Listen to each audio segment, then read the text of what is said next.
السلام علیکم محترم ناظرین، آج ہم اس ویڈیو میں حضرت داؤد علیہ السلام کی قوم کا واقعہ بیان کریں گے کہ کیسے آپ علیہ السلام کی قوم کے 12,000 لوگ بندر بن گئے۔ روایت ہے کہ حضرت داؤد علیہ السلام کی قوم کے 70,000 آدمی عقبہ کے پاس سمندر کے کنارے ایلا نامی گاؤں میں رہتے تھے، اور یہ لوگ بڑی فراخی اور خوشحالی کی زندگی بسر کرتے تھے۔ اللہ تعالیٰ نے ان لوگوں کا اس طرح امتحان لیا کہ سنیچر کے دن یعنی ہفتے کے دن مچھلی کا شکار ان لوگوں پر حرام فرما دیا، اور ہفتے کے باقی دنوں میں شکار حلال فرما دیا،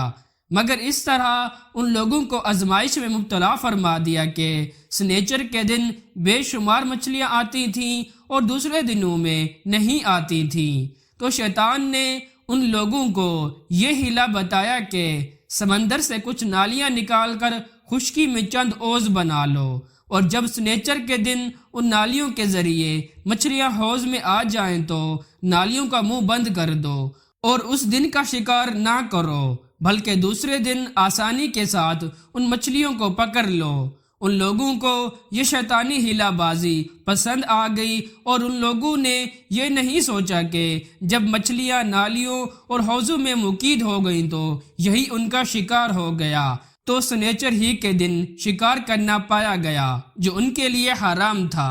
اس موقع پر ان یہودیوں کے 3 گروہ ہو گئے۔ کچھ لوگ ایسے تھے جو شکار کے اس شیطانی ہیلا بازی سے منع کرتے رہے اور ناراض و بیزار ہو کر شکار سے باز رہے، اور کچھ لوگ اس کام کو دل سے برا جان کر خاموش رہے، دوسروں کو منع نہ کرتے تھے، بلکہ منع کرنے والوں سے یہ کہتے تھے کہ تم لوگ ایسی قوم کو کیوں نصیحت کرتے ہو جنہیں اللہ تعالیٰ ہلاک کرنے والا یا سخت سزا دینے والا ہے۔ اور کچھ وہ سرکش و نافرمان لوگ تھے جنہوں نے حکم خداوندی کی اعلانیہ مخالفت کی اور شیطان کی ہیلا بازی کو مان کر سنیچر کے دن شکار کر لیا اور ان مچھلیوں کو کھایا اور بیچا بھی۔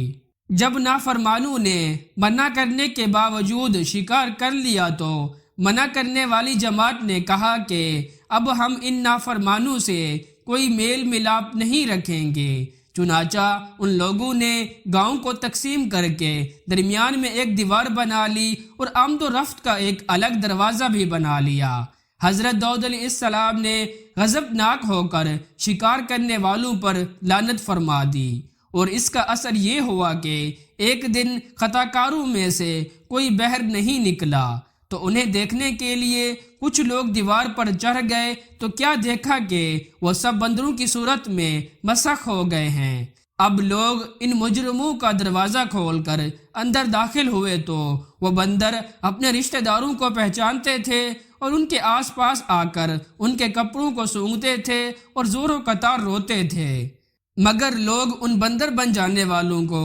نہیں پہچانتے تھے۔ ان بندر بن جانے والوں کی تعداد 12,000 تھی۔ یہ سب 3 دن تک زندہ رہے اور اس درمیان کچھ بھی کھا پی نہیں سکے، بلکہ یوں ہی بھوکے پیاسے سب کے سب ہلاک ہو گئے۔ شکار سے منع کرنے والا گروہ ہلاکت سے سلامت رہا، اور صحیح قول یہ ہے کہ دل سے برا جان کر خاموش رہنے والوں کو بھی اللہ تعالیٰ نے ہلاکت سے بچا لیا۔